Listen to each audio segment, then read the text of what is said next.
Nigeria ransom economy. Who is winning?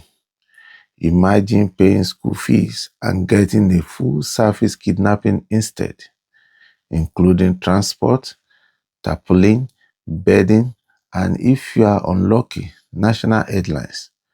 Welcome to the business, banditry and mass kidnapping in Nigeria. If crime had a loyalty program, Nigerian kidnapping industry will have the platinum card. You show up for school, and if you are lucky, you earn a dramatic abduction, 15 minutes of fame, and a lifetime of therapy. Luckily, right? This is not satire. These aren't isolated weekend problems.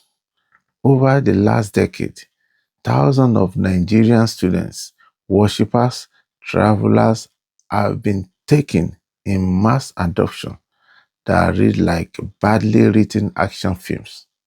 Schools have been emptied, market closed, and parents now check lunchbox twice, once for jollof rice and once for escape rope.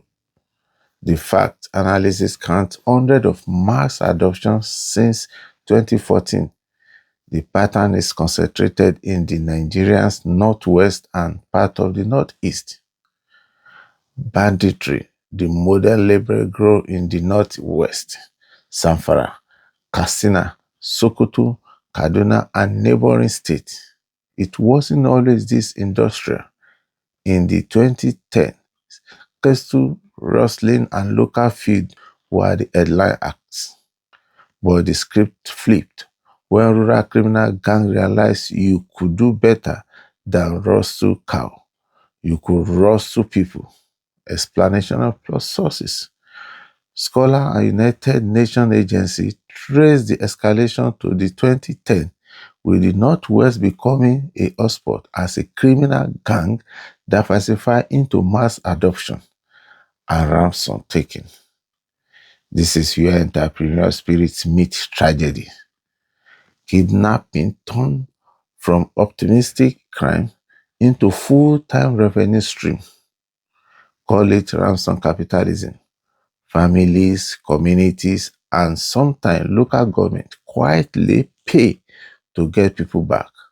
That cash feed weapons, logistics, and more kidnapping. The economic are ugly and predictable. The facts plus the numbers. Report estimated thousands of kidnapping incidents and hundreds of deaths yearly. The kidnap for ransom economies has become big enough to be studied by think tanks and security outfits. If you want a single villain, you will be disappointed. Reality prefers boring complexity.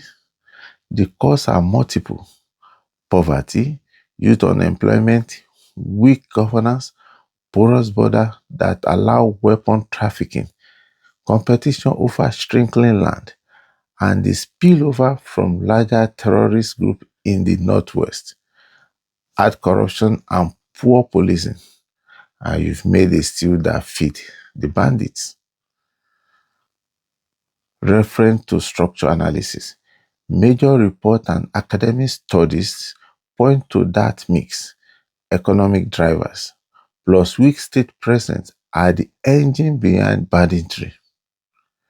You can measure terror by numbers, but you feel it in small things. Fewer children in classroom, fewer markets open, more fathers overnight in town just to guard the house. In some communities, school attendance dropped because another generation learned. Education comes with a ransom fee. The state about school kidnapping. Since 2014, nearly 2,000 students have been reported kidnapped in mass incidents across Nigeria, a number that has reshaped the education landscape in affected states. Investors don't like drama. unless it's on Netflix. Kidnap and banditry chase away capital, stall farms, and scare away traders. Insurance premiums spike, haulage route shift, and whole neighborhoods go from up and coming to on the avoid list. The result: job lost, food supply chain disrupted, money that could have built clinic instead of buying bullets. Study citations show analysis of the kidnap industry show measurable hit to local economy and deter inward investment. Governor's response: several predictable ways. Declare emergency, send soldier, promise safe resort, and then blame foreign hands or terrorists depending on the modes. Sometimes the state succeeds in rescue operations, sometimes it doesn't. Meanwhile, local vigilante group, because of course, take matter into their own hands. United Nations Security Briefing document an increasing militarized response, sometimes with limited success and growing concern about human rights and displacement. Think reinforcement. We fix it, not by themselves. More boats can disrupt gangs temporarily, but markets for ransom doesn't close when soldiers arrive. Bandits adapt. They hide in the forest, split into mobile cells, or hire more scouts without cutting the money flow and addressing root causes. You've only added theater to a business plan. Analysis citation. Security studies cause that kinetic response must be paired with government and economic strategy to work. So, what will actually work? Here is a shopping list with zero political drama and maximum humility. Cutting the money, better intelligence on ransom networks, tracking large cash flow, cooperation with telecoms and banks. Protect school. Invest in fencing, lighting, local rapid response team, and community liaison officers. Local development, job farming support, and legal grazing corridor where relevant, because a young man with steady income is less attractive to a gang leaders. Trust, building with communities. Local often hold the best knowledge. Bring them into official plans instead of treating them like a suspect. Regional cooperation. Porous border in the Sahel means this is not just Nigerian business. Expert and UN/NGO report recommends exactly this multiple prolonged strategy rather than purely military solutions. As our grandmother says in Yoruba, bí ọmọ bá gbọ́ ilé, àgbà kì í gbàgbé. Roughly, children who learn at home don't forget the others. But right now, home is not safe enough to teach them.